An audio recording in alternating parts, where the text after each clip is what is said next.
Mga kababayan, magandang araw po sa inyo lahat at welcome ulit sa aking YouTube channel, Inday Behero. So alam ko sa karamihan sa atin, masaya-masaya na po sa napanood kagabi, sa napanood sa live ni Inday Krishna. Alam ko natutuwa kayo kasi nakitaan natin na masaya, masigla yung live ni Inday Krishna. Hindi kagaya dong kahapon na galit na galit siya, stress na stress niya, kahit kakagaling niya lang sa hospital kasi nga po tong mga taong to. So, ang mas maganda palang gawin sa mga taong to, hindi na lang papansinin ata. Hindi na lang kahit nababasa natin, dimahin na lang siguro natin yung mga nila kasi hindi naman yan sila nawawala eh. Andyan lang naman sila lagi nakasubaybay. So, gagawa ng eksena, gagawa ng mga komento, hindi maganda. So, pagpapatulan, lalo yan silang magagalit. So, mas maganda, huwag mo muna papatulan dahil kasi ayan, nai-stress ka. At hindi na namin makikita yung smile mo na napakaganda. Hindi kagaya kagabi. Sobrang saya mo. Sobrang jolly mo. Sobrang, anong tawag doon? Nafe-feel ko yung kwento mo doon sa madaldal ka na sobrang daldal mo. Kagaya ka din na yung kapatid, tuwang-tuwa din ako kay Sarah Jean na marunong pala tong mag-vlog si Sarah Jean. Sana gagawa din siya ng dapat mag-vlog si Sarah Jean kasi ang galing din, ang galing, hindi nawawala ng ng kwento, ng salita. So kagabi, yun po, parehas talaga pala sila magaganda. Si Inday Ugdot, si Sarah Jean, kasi si Inday Krishna. So kagabi, tuwang ako kasi kagabi anong oras na ako nakauwi. So pagod yung babae. So nagpahinga. So nakatulog ako tas tumayo ako ulit kasi nga nag-CR. Pag tingin ko, ayun, naka-live na pala si Krishna kasi hindi ko na naabutan.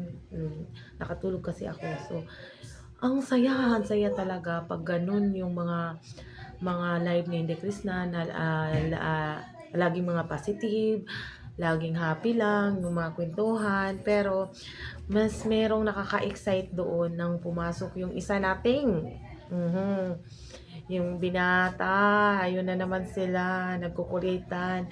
Kasi nga, binabalikan ni Inday Krishna yung mga nakaraan niya. Yung mga nakaraang mga nangyayari sa buhay niya. So, tuwang-tuwa yung bata, nagkukwento. Yung mga nangyari sa buhay niya noon. Tapos, biglang pumasok yung lalaki, yung binata natin. So, saya-sayahan na. Kikiligin na naman tayo nito. Tapos yung iba, ayaw na naman nila. Ay, bahala kayo. Kasi ayaw ko ng stress. Gusto ko masaya lang si Inday Krishna kasi hindi ako sanay na makita siya na laging nagagalit, laging bad mood. Kasi sanay tayo na masayahin tong batang to. Kaso lang nasisira sa mga tao lagi na mapanira. Kaya ayan, nagtatry na pumatol sa inyo. Kaya lang, hindi bagay sa kanya na laging galit, laging stress. Hindi bagay talaga sa image ni Inday Krishna na galit-galitan. Kasi alam natin na masayahin tong batang to. Kaya tayo napamahal sa kanya kasi sa natural niyang natural niyang kaalugan, ka kakulitan, masayahin na bata. So, yan yung gustong-gusto ko kay Inday Krishna. Kaso nga lang, hindi naman maiwasan yan. Kaya kailangan patulan paminsan-minsan kasi mamimihasa.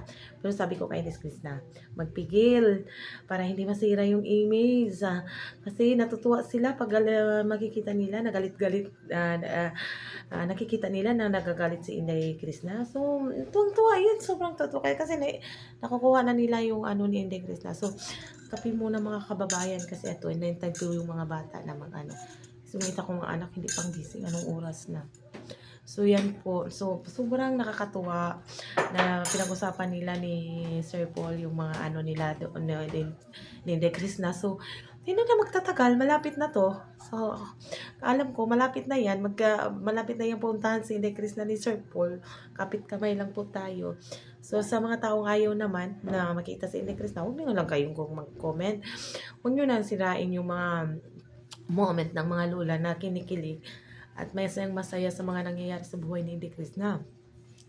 Lalong-lalo na po na pinakita ni Sarah Jean yung farmhouse ni Inday Chris. Ang laki pala. Ang laki, up and down yung farmhouse ni Inday Chris na.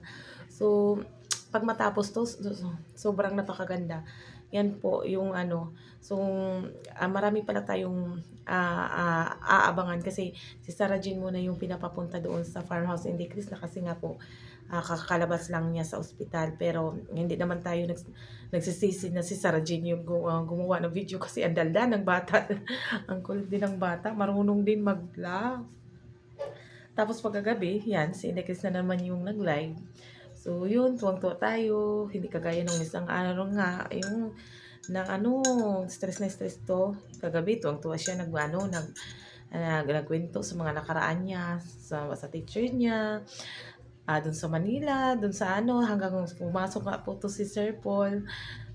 Alam ko yung nagpapatuwa sa puso ni Inday Chris na ay yung isang tao na pero meron talaga siyang isang natutunan na hindi basta magtitiwala sa isang tao kasi alam niya na tatry do rin kahit anong bait niya. Tatry do rin talaga siya, kaya nag-iingat na po talaga tong batang to. Itong dalagang to kasi yung iba ayaw magpatawag ng bata. So yan, sana tuloy-tuloy na to para maging masaya din naman tayo kasi yung hinihiling lang naman natin is kabutihan ni Inday Chris na makikita natin na okay siya, matatapos yung farm niya at may taong bibisita doon. Sana soon makita na natin sila magkasama, hindi man ngayon pero palapit na, hantayin na lang natin kasi malapit na yan.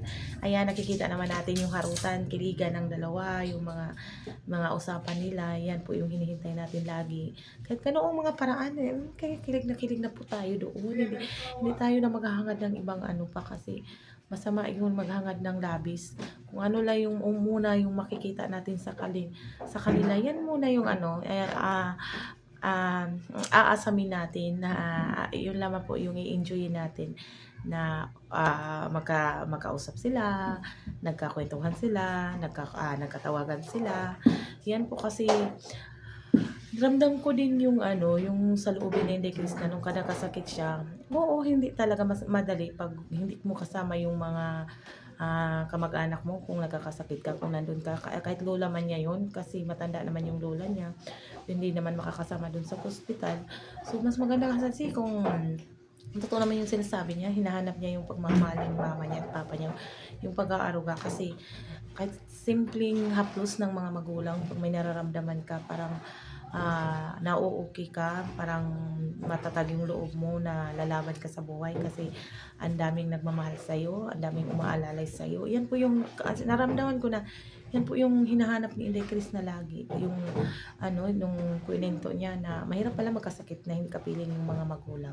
Kasi pag kapiling yung mga magulang, kung ano man yung naramdaman niya, masasabi niya agad, tapos magagawa ng paraan ng mama niya, ng mama papa niya kasi gano'n naman talaga yung mga magulang. Pag nagkakasakit ng mga anak, hindi mapapalagay. Kahit anong gawin, basta mapabuti lang yung anak. Yan po yung laging kaya namimiss ni Chris na kaso lang ganun din yung ganun talaga yung setup ng pamumuhay nila ngayon. Kasi nga doon naman nasanay si Chris na sa lola niya, tapos meron pa siyang ginagawa doon sa farmhouse niya, sa farm niya. Kaya tatapusin niya muna. So siguro may plano tong batang to na doon na lang sila lahat para hindi na siya mawalay sa kanila kasi mas maganda naman talaga andun yung mga magulang niya. Iba naman yung lola tito niya kasi mas maganda yung panatag sa kalooban yung magulang yung kasama mo kasi parang turing mo sa sarili mo mayroong kakampi, mayroong kang panlaban. Kasi lalabanan ka talaga ng mga magulang mo. Hindi ka nila ipapahamak. Kaya confident ka, masaya ka, gumising araw-araw na makikita mo sila at magiging happy everyday. So yan po yung hinahangad ni Inday Chris na sana soon pag matapos na yung farmhouse niya, magkaisa sila doon at magkasama para parang wala nang kulang yung ni Chris na yung buhay niya, para masaya na siya kasama yung mga magulang. At yan lamang po yung hinahangad natin araw-araw para sa kanila. At yan lamang po, magandang araw po sa inyong lahat.